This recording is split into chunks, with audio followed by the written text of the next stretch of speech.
Hello everyone, कैसे हैं आप सब। आई होप सब अच्छे होंगे। तो आज हम देखेंगे ईआर डायग्राम के बारे में कि ईआर डायग्राम होता क्या है। Entity relationship diagram use to represent diagrammatic design यानी higher level design of database.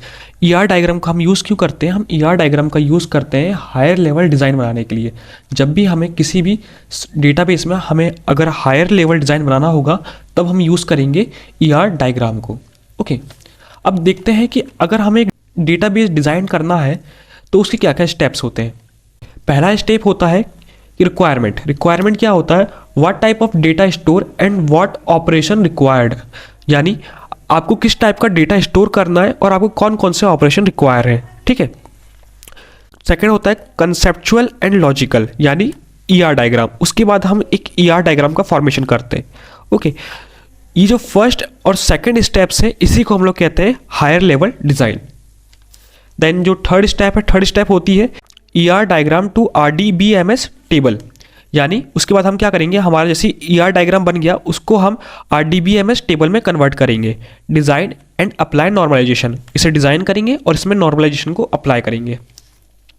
Then जो हमारी फोर्थ स्टेप होती है वो होती है फिजिकल डीबी डिज़ाइन, यानी हम फिजिकल लेवल पर डेटाबेस का डिज़ाइन करेंगे। इसे हम बोलते हैं इंडेक्सिंग डिज़ाइन। ठीक है। देन जो हमारी फिफ्थ होती है वो होती है user interface design and security design. क्या होती है? User interface design and security design. Okay, so ये हमारी 5 स्टेप्स होती है किसी भी डेटाबेस को डिज़ाइन करने के लिए। ओके, अब जरा एक चीज़ देखिए, अब इन डेटाबेस को डिज़ाइन करने के लिए हमने अभी तक 5 चैप्टर्स को पढ़ा है डीबीएमएस में। कौन कौन से चैप्टर को पढ़ा है? पहला चैप्टर है एफडी एंड नॉर्मलाइजेशन। सेकंड हमने पढ़ा ट्रांजैक्शन एंड कॉनकरेंसी। थर्ड अभी हम पढ़ रहे हैं वो है ईआर मॉडल। देन उसके बाद हम लोग एसक्यूएल लैंग्वेज पढ़ेंगे। देन फिफ्थ हम पढ़ेंगे इंडेक्सिंग डिज़ाइन। ओके, अब देखते हैं कि कैसे इन चैप्टर्स की हेल्प से हम ये डेटाबेस को डिज़ाइन करते हैं। फर्स्ट स्टेप क्या है? रिक्वायरमेंट। हमें रिक्वायरमेंट क्या होती है? डेटा स्टोर की एंड व्हाट ऑपरेशन रिक्वायर्ड, यानी कि किस टाइप का हम डेटा स्टोर कर रहे हैं और हमें कौन से ऑपरेशन की रिक्वायरमेंट है। इसके लिए हम यूज़ करते हैं एसक्यूएल की। एसक्यूएल लैंग्वेज की मदद से हम अपनी रिक्वायरमेंट्स को फुलफिल कर सकते हैं। ओके, देन उसके बाद सेकंड स्टेप क्या थी? सेकंड स्टेप थी कंसेप्चुअल एंड लॉजिकल डिज़ाइन, कि हम कैसे अपने मॉडल को या अपने डेटाबेस को कंसेप्चुअल डिज़ाइन करेंगे। उसके लिए हम यूज़ करते हैं ईआर डायग्राम का, यानी हम यूज़ करेंगे ईआर मॉडल का। देन हमारी जो थर्ड स्टेप है वो है ईआर डायग्राम से आरडीबीएमएस टेबल में कन्वर्जन कैसे करेंगे। हमने ईआर डायग्राम बना दिया, अब उसे हमें आरडीबीएमएस टेबल में कन्वर्जन करना है, या उसे हम कह सकते हैं डिज़ाइन एंड अप्लाई नॉर्मलाइजेशन। ठीक है। थर्ड स्टेप को करने के लिए हम यूज़ करेंगे एफडी एंड नॉर्मलाइजेशन का। ओके, देन जो हमारी फोर्थ स्टेप होती है वो होती है फिजिकल डेटाबेस डिज़ाइन, कि हम कैसे अपना एक फिजिकल डेटाबेस को डिज़ाइन कर सकते हैं। इसके लिए हम यूज़ करते हैं इंडेक्सिंग डिज़ाइनिंग चैप्टर का। देन लास्ट जो हमारा स्टेप होता है वो होता है यूज़र इंटरफेस डिज़ाइन या सिक्योरिटी डिज़ाइन। अच्छा, आपको एक अच्छा सा यूज़र फेस बनाना है और अपनी सिक्योरिटी को और अच्छी करना है, देन हम यूज़ करेंगे ट्रांजैक्शन एंड कॉनकरेंसी का। ओके, सो आप देख सकते हैं इन 5 चैप्टर्स की हेल्प से हम इस पूरे डेटाबेस को डिज़ाइन कर सकते हैं। हम इसे एक और एग्जांपल समझते हैं। मान लीजिए मैंने एक वेबसाइट बनवाई, मैंने अपने यूट्यूब चैनल के लिए एक वेबसाइट बनवाई। ठीक है। अब सबसे पहले मुझे वेबसाइट में क्या बनाना होगा? मुझे सबसे पहले वेबसाइट में एक फ्रंट एंड बनाना होगा। तो मैं फ्रंट एंड किसकी हेल्प से बनाऊंगा? मैं फ्रंट एंड बनाऊंगा अपने ईआर मॉडल की हेल्प से। मैंने ईआर मॉडल की हेल्प से अपना फ्रंट एंड बना लिया। देन उसके बाद मैंने उसमें लगाना है फंक्शनिंग मीन्स कि मान लीजिए उसमें जो बटन्स होते हैं अबाउट का, कॉन्टैक्ट का, इन्फॉर्मेशन का, कोर्सेज का, उन बटन से क्या होगा, मुझे वो ऑपरेशन को लिखना है। देन मैं उसके लिए यूज़ करूँगा एसक्यूएल का। ओके, देन उसके बाद मेरा फ्रंट एंड तैयार हो गया। अब मुझे बनाना अपना बैकएंड। बैकएंड बनाने के लिए क्या करना पड़ेगा? मुझे फ्रंट एंड को बैकएंड में ट्रांसफर करना पड़ेगा या कन्वर्ट करना पड़ेगा। उसके लिए मैं यूज़ करूँगा अपना एफडी एंड नॉर्मलाइजेशन। मेरा एफडी और नॉर्मलाइजेशन की हेल्प से मैं अपना बैकएंड बनाऊंगा। ठीक है। जैसे ही मेरा बैकएंड बन जाएगा, अच्छा अब मेरी वेबसाइट तो क्रिएट हो गई, मेरी फ्रंट एंड बन गया, मेरा बैकएंड बन गया, मेरी फंक्शनिंग बन गई। अब लेकिन मुझे अपनी वेबसाइट में पेमेंट का ऑप्शन लगाना है, ट्रांजेक्शन का लगाना है, और मुझे अपनी वेबसाइट को और सिक्योर करना है, देन उस केस में मैं यूज़ करूँगा सेकंड चैप्टर का। सेकंड चैप्टर क्या है मेरा? ट्रांजेक्शन एंड कॉन्करेंसी का। ओके, और अब ये मेरी पूरी वेबसाइट क्रिएट हो गई, ये मेरी पूरी वेबसाइट क्रिएट हो गई। अब मुझे इसे कहीं फिजिकली होस्ट करना होगा, देन उसके लिए मैं यूज़ करूँगा इंडेक्सिंग इंटरफेस का। ओके, आई होप सो आपको क्लियर हो गया होगा कि मैं इस पांचों स्टेप्स का कैसे यूज़ कर सकते हैं। मैंने एक वेबसाइट की हेल्प से आपको ये पांचों स्टेप्स बताई, इन पांचों चैप्टर के बारे में बताया कि पांचों चैप्टर आपस में कैसे इंटरलिंक होते हैं और कैसे काम करते हैं। ओके, इस वेबसाइट वाले एग्जाम्पल की हेल्प से आपको क्लियर हो गया होगा। ओके, इन्हीं पांचों चैप्टर की हेल्प से हम एक अच्छा सा डेटाबेस क्रिएट कर सकते हैं। ओके, अब हम देखेंगे ER to relational model conversion. एक ER मॉडल को रिलेशनल मॉडल में कैसे कन्वर्ट करते हैं। देखिए, ER model conversion to RDBMS। जो हमारा ER मॉडल होता है उसमें कई सारी चीज़ें होती है। क्या होता है? मल्टी वैल्यू एट्रीब्यूट्स होते हैं, कंपोजिट एट्रीब्यूट्स होते हैं, वीक एंटिटी कंसेप्ट होता है। बट जो RDBMS होता है उसमें मल्टी वैल्यू एट्रीब्यूट नहीं होते, ना कोई कंपोजिट एट्रीब्यूट होते हैं, और ना ही कोई वीक एंटिटी कंसेप्ट होता है। ओके, देन अब हम देखते हैं कि हम कन्वर्जन करते कैसे कैसे हैं और क्या से क्या कन्वर्ट होता है। सबसे पहले देखिए एंटिटी सेट जो है वो रिलेशन में कन्वर्ट हो जाता है, और जो की एट्रीब्यूट्स होते हैं वो सारे प्राइमरी की में कन्वर्ट हो जाते हैं, और जो हमारी एंटिटी होती है वो सब टपल्स में कन्वर्ट हो जाते हैं। ठीक है, फिर से देखिए, जो एंटिटी सेट होता है वो रिलेशन में कन्वर्ट होता है, यानी कोई टेबल में। जो की एट्रीब्यूट होते हैं वो प्राइमरी की में कन्वर्ट होते हैं, और जो एंटिटी होती है वो टपल्स में कन्वर्ट होते हैं। एक एग्जांपल देखिए, मेरे पास एक एंटिटी सेट है स्टूडेंट नाम से, और मेरे पास एक की एट्रीब्यूट है रोल नंबर से, और बाकी जो ब्रांच, CGPA और जेंडर है ये सब मेरी एंटिटी हो गई। ठीक है, देन ये कन्वर्ट कैसे हो गई? जो मेरी एंटिटी सेट थी वो क्या कन्वर्ट होती है? रिलेशन में। देखिए, एंटिटी सेट मेरा एक रिलेशन में कन्वर्ट हो गया, स्टूडेंट टेबल में कन्वर्ट हो गया। देन उसके बाद जो मेरा रोल नंबर था वो मेरा बन गया प्राइमरी की, ये हो गई मेरी प्राइमरी की। देन जो बाकी बच गए एंटिटी है वो सब मेरी टपल्स में कन्वर्ट हो जाएगी। जैसे देखिए, ब्रांच, CGPA, जेंडर। अब आप बोलोगे कि मैंने तो कहा टपल्स, पर ये कॉलम में क्यों लिख रहा हूँ? मेरा मतलब है टपल्स का कि आप यहाँ से वैल्यू रीड करोगे, लिखोगे यहीं, लेकिन वैल्यू रीड करते टाइम तो आप टपल से ही देखोगे ना, इसलिए। देन जो सेकंड है वो है कंपोजिट एट्रीब्यूट। ER मॉडल में जो कंपोजिट एट्रीब्यूट है वो कन्वर्ट हो जाते हैं सेट ऑफ सिंपल कंपोनेंट्स में, सिंपल कंपोनेंट्स में कन्वर्ट हो जाते हैं। जैसे देखिए, मेरे पास एक एंटिटी सेट है एम्प्लॉय, इसकी दो एंटिटी है EID और डिपार्टमेंट। अच्छा, मेरे पास एक कंपोजिट एट्रीब्यूट है। कंपोजिट एट्रीब्यूट क्या होता है? जो फर्दर डिवाइड हो सकता है। अब देखिए, जो सैलरी है वो उसके फर्दर कंपोनेंट्स होते हैं। कौन कौन से होते हैं? बेसिक होता है, TA होता है, DA होता है, HRA होता है। इनका फुल फॉर्म जानना इंपॉर्टेंट नहीं है, आप बस इतना जानिए सैलरी कई तरीकों से ब्रेक डाउन होती है। ठीक है, जिसके मेजरली 4 टाइप्स होते हैं: basic, TA, DA and HRA। ठीक है, मैंने क्या कहा? कंपोजिट एट्रीब्यूट जो होते हैं वो सेट ऑफ सिंपल कंपोनेंट्स में कन्वर्ट हो जाते हैं। कैसे? देखिए, जो एम्प्लॉय एंटिटी सेट था वो एम्प्लॉय टेबल में कन्वर्ट हो गया।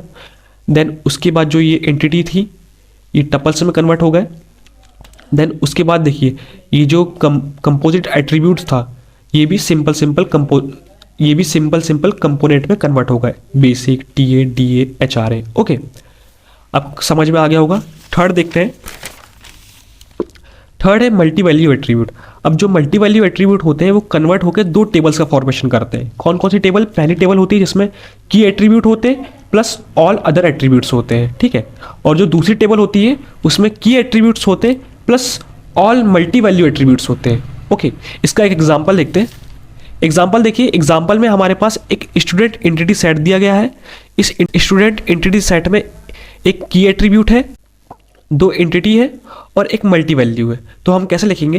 पहली जो टेबल बनेगी उसमें क्या आना चाहिए? उसमें आना चाहिए की एट्रीब्यूट, ऑल अदर एट्रीब्यूट। ठीक है, अब सबसे पहले हम लिखेंगे की एट्रीब्यूट को। ये देखिए, जो मेरा रोल नंबर है वो मेरा की एट्रीब्यूट है जो कि आ गया, और जो ब्रांच और जो CGPA है, ब्रांच और CGPA ऑल अदर एट्रीब्यूट हो गए।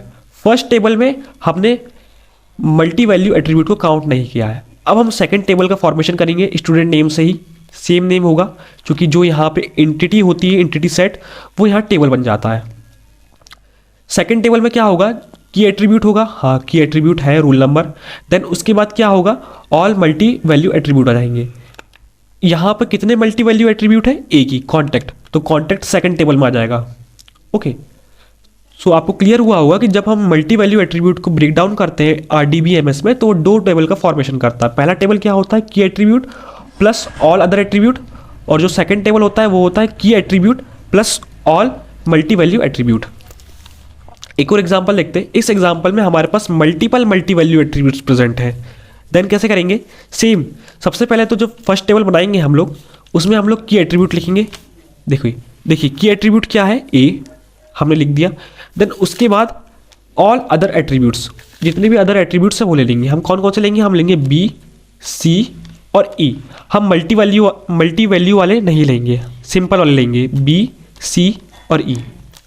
देन हम सेकंड टेबल बनाएंगे। सेकंड टेबल में हम सबसे पहले की एट्रीब्यूट को लेंगे। की एट्रीब्यूट क्या है, ए आ जाएगा। देन उसके बाद क्या आ जाएगा, D F G. D F G क्यों आएगा, क्योंकि सेकंड टेबल में क्या होता है, की attribute plus all multi value attribute. All multi value attribute कौन कौन से हो गए, D F G, D F G. I hope so आपको मल्टी वैल्यू एट्रीब्यूट क्लियर हो गया होगा। ओके, अब हम देखेंगे मैपिंग कार्डिनलिटी कंस्ट्रेंट को कैसे हम RDBMS में कन्वर्ट करते हैं। ओके, जो मैपिंग कार्डिनलिटी कंस्ट्रेंट होता है वो फर्स्ट होता है वन टू मैनी। जब हम वन टू मैनी को कन्वर्ट करते हैं तो उसके लिए हमें दो टेबल की रिक्वायरमेंट होती है, वन टू मैनी यानी ये।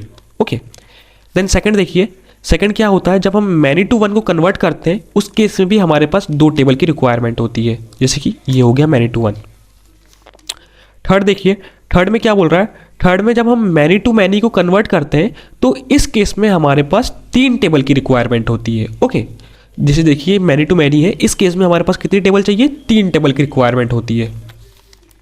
फोर्थ केस देखिए, फोर्थ केस में वन टू वन में जब हम कन्वर्ट करते हैं, वन टू वन को जब हम कन्वर्ट करते हैं तो उस केस में हमें दो टेबल की रिक्वायरमेंट होती है। ओके, अब आप देखिएगा वन टू वन ये होता है, इसको जब हम कन्वर्ट करते हैं तो कितनी टेबल की रिक्वायरमेंट होती है, दो टेबल की रिक्वायरमेंट होती है। ओके, तो आपने देखा कि मैपिंग कार्डिनलिटी कंस्ट्रेंट को जब हम कन्वर्ट करते हैं तो कितनी कितनी टेबल की रिक्वायरमेंट होती है। वन टू मैनी में दो टेबल, मैनी टू वन में दो टेबल, मैनी टू मैनी में तीन टेबल और वन टू वन में दो टेबल। ओके, अब पार्टिसिपेशन कंस्ट्रेंट को हम RDBMS में कन्वर्ट करेंगे।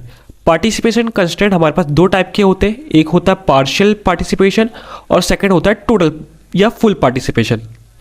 पार्शियल पार्टिसिपेशन को हम सिंगल लाइन से डिनोट करते हैं और जो फुल पार्टिसिपेशन होता है उसे हम डबल लाइन से डिनोट करते हैं। सबसे पहले हमें पार्शियल कंस्ट्रेंट को देखते हैं। पार्शियल कंस्ट्रेंट को अगर हमें RDBMS में कन्वर्ट करना है तो ये सेम होता है मैपिंग कार्डिनलिटी कंस्ट्रेंट की तरह। ओके, जैसे हमने मैपिंग कार्डिनलिटी कंस्ट्रेंट में पढ़ा था ना, टोटल सेम होता है, एकदम same to same. First condition भी सेम होती है, सेकंड भी सेम होता है, थर्ड भी सेम होता है, फोर्थ भी सेम होता है। यानी जो पार्शियल पार्टिसिपेशन है उसका कन्वर्जन सेम टू कॉपी होता है मैपिंग कार्डिनलिटी कंस्ट्रेंट की कन्वर्जन जैसा। ठीक है, जैसे कि ये है, सेम टेबल की रिक्वायरमेंट पार्शियल कंस्ट्रेंट में भी होती है। ओके, देन उसके बाद हम देखेंगे फुल या टोटल पार्टिसिपेशन। फुल या टोटल पार्टिसिपेशन थोड़ा सा यूनिक और अलग होता है, वो देखते हैं। अच्छा, फुल पार्टिसिपेशन में सबसे पहले देखते हैं वन टू मैनी में। वन टू मैनी क्या होता है, वन टू मैनी इसका डायग्राम ये होता है। हमें कैसे पता चलता है कि वो फुल पार्टिसिपेशन है, डबल लाइन से हम डिनोट करते हैं कि वो फुल पार्टिसिपेशन है। अगर देखिए, अगर नॉर्मल केस है तो दो ही टेबल आएगा, और अगर फुल पार्टिसिपेशन मैनी साइड है देन उस केस में भी दो ही टेबल आएगा, और अगर फुल पार्टिसिपेशन वन साइड है देन उस केस में सिर्फ वन टेबल आएगा। ओके, और अगर फुल पार्टिसिपेशन दोनों साइड है तो उस केस में भी एक ही टेबल आएगा। ओके, आगे बढ़ते हैं। नेक्स्ट देखते हैं many to one. Many to one में क्या होगा, ये मैनी टू वन का डायग्राम हो गया। अब चेक करते हैं, मैनी टू वन में अगर एक भी साइड फुल पार्टिसिपेशन नहीं है तो उस केस में दो ही टेबल है। अगर मैनी साइड फुल पार्टिसिपेशन है तो दो टेबल आएगी, और अगर वन साइड फुल पार्टिसिपेशन है तब वन टेबल आएगी, और अगर दोनों साइड फुल पार्टिसिपेशन है मैनी टू वन में तब भी एक ही टेबल आएगी। ओके, थर्ड टाइप देखते हैं। थर्ड टाइप क्या होती है, one two one. One two one को देखते हैं। वन टू वन में अगर दोनों तरफ फुल पार्टिसिपेशन नहीं है तो 2 ही टेबल आएगी, और अगर E2 साइड पार्टिसिपेशन है, फुल पार्टिसिपेशन, तब 1 टेबल आएगी, और अगर E1 साइड पार्टिसिपेशन है, फुल पार्टिसिपेशन, तब 1 टेबल आएगी। ओके, या अगर दोनों साइड फुल पार्टिसिपेशन मिल जाता है हमें 1 to 1 के केस में, तब भी 1 ही टेबल लगेगी। ओके, आई होप सो आपको 1 to 1 समझ में आ गया होगा। अब लास्ट देखते हैं, लास्ट क्या है, many to many. Many to many का ये डायग्राम है। अब चेक करते हैं, अगर मैनी टू मैनी में एक भी साइड फुल पार्टिसिपेशन नहीं है तो उस केस में हमारे पास 3 टेबल की रिक्वायरमेंट होगी। ओके, अगर मैनी टू मैनी में E2 साइड पार्टिसिपेशन है, फुल पार्टिसिपेशन, तो उस केस में हमारे पास 2 टेबल की रिक्वायरमेंट है। ओके, अगर मैनी टू मैनी में E1 साइड फुल पार्टिसिपेशन है, तब हमें 2 टेबल की रिक्वायरमेंट होगी। ओके, अगर मैनी टू मैनी में बोथ साइड फुल पार्टिसिपेशन है, देन उस केस में भी हमारे पास 1 टेबल की रिक्वायरमेंट होगी। अच्छा, हमारे सामने एक प्रॉब्लम ये है तो कि हम इन सबको याद कैसे रखें कि कब कितनी टेबल की रिक्वायरमेंट होगी, सभी को क्या याद रखना पड़ेगा? हाँ, याद तो रखना पड़ेगा, पर उसके लिए एक तरीका ये है कि हम एक इंपॉर्टेंट नोट लिखे हैं, उसको ध्यान में रखिएगा तो थोड़ा सा याद करना आसान हो जाएगा। कैसे, देखिए, if total participation at both side then only 1 table required. अगर टोटल पार्टिसिपेशन दोनों तरफ है तो सिर्फ 1 ही टेबल की रिक्वायरमेंट होगी। इसे याद रखिएगा। जैसे देखिए, टोटल पार्टिसिपेशन दोनों तरफ है, सिर्फ 1 ही टेबल की रिक्वायरमेंट है। यहाँ भी देखिए, यहाँ भी टोटल पार्टिसिपेशन दोनों तरफ है, सिर्फ 1 ही टेबल की रिक्वायरमेंट है। यहाँ भी टोटल पार्टिसिपेशन दोनों तरफ है, सिर्फ 1 टेबल। टोटल पार्टिसिपेशन दोनों तरफ, सिर्फ 1 टेबल। ओके, देन जो सेकंड पॉइंट है वो क्या कहता है, if total participation at one side. अगर टोटल पार्टिसिपेशन 1 के साइड है देन ओनली 1 टेबल रिक्वायरमेंट। जैसे देखिए, टोटल पार्टिसिपेशन 1 के साइड होना चाहिए। देखते हैं, जैसे देखिए, टोटल पार्टिसिपेशन 1 के साइड है, 1 टेबल की रिक्वायरमेंट। टोटल पार्टिसिपेशन 1 की तरफ है, 1 टेबल की रिक्वायरमेंट। यहाँ देखिए, टोटल पार्टिसिपेशन 1 की तरफ है, 1 टेबल की रिक्वायरमेंट। टोटल पार्टिसिपेशन 1 की तरफ है, 1 टेबल की requirement. Okay, second point clear हो गया होगा। अब थर्ड पॉइंट क्या कहता है, if total participation at any of one side in many to many then 2 table are required. ये कहना ये चाहता है कि मैनी टू मैनी में, देखिए, मैनी टू मैनी में अगर किसी भी एक साइड फुल पार्टिसिपेशन आता है देन उस केस में हमारे पास 2 टेबल की रिक्वायरमेंट होती है। जैसे देखिए, इस तरफ हमारे पास फुल पार्टिसिपेशन आ गया, 2 टेबल की रिक्वायरमेंट। इस तरफ फुल पार्टिसिपेशन आ गया, 2 टेबल की requirement. Okay, I hope so आपको ये तीनों पॉइंट समझ में आ गए होंगे। फोर्थ पॉइंट क्या कहता है, all other cases are same as normal case. मतलब इसके अलावा जितने भी केस बच गए सारे, ये सब सेम होते हैं जैसे पार्शियल पार्टिसिपेशन के हैं। ओके, कोई अंतर नहीं होता, बाकी सारे केस एज यूजुअल सेम है। ओके, सो आपको ये चारों पॉइंट समझ में आ गए होंगे। इसकी हेल्प से आपको थोड़ा याद करना आसान हो जाएगा। फोर्थ हमारा देखते हैं, नेक्स्ट हमारा क्या है, weak entity set. Weak entity set क्या होता है, एंटिटी सेट विथ नो की। एक ऐसा एंटिटी सेट जिसके पास एक भी की प्रेजेंट नहीं है, उसे हम कहते हैं वीक एंटिटी सेट। ओके, इसे रिप्रेजेंट कैसे करते हैं, इसे रिप्रेजेंट करते हैं डबल स्क्वायर ब्रैकेट से। ओके, जैसे देखिए, एक एग्जांपल देखिए, इस एग्जांपल में हमारे पास 1 to मैनी का हमने एक एग्जांपल लिया है, फुल पार्टिसिपेशन है, और यहाँ दिख रहा है कि हमारे पास एक वीक एंटिटी सेट है, तो इसे हम कहेंगे एक वीक एंटिटी सेट। इसे हमने रिप्रेजेंट भी करके रखा है। ओके, कि हमारा A2 एक वीक एंटिटी सेट है। ओके, वीक एंटिटी सेट क्या होता है, ऐसा एंटिटी सेट जिसके पास एक भी की प्रेजेंट ना हो। ओके, वो होता है वीक एंटिटी सेट। नेक्स्ट हम देखते हैं, next strong entity set. Strong entity set just opposite होता है वीक एंटिटी सेट का। वीक एंटिटी सेट में क्या होता है कि एक भी की प्रेजेंट नहीं होती, और इसमें क्या होता है देखते हैं, an entity set is called strong entity set if it has a primary की। अगर किसी एंटिटी सेट के पास प्राइमरी की प्रेजेंट है तो उसे हम कहेंगे स्ट्रॉन्ग एंटिटी सेट। ओके, अब देखते हैं जनरलाइजेशन क्या होता है, involves merging 2 lower level entities to create a higher level entities।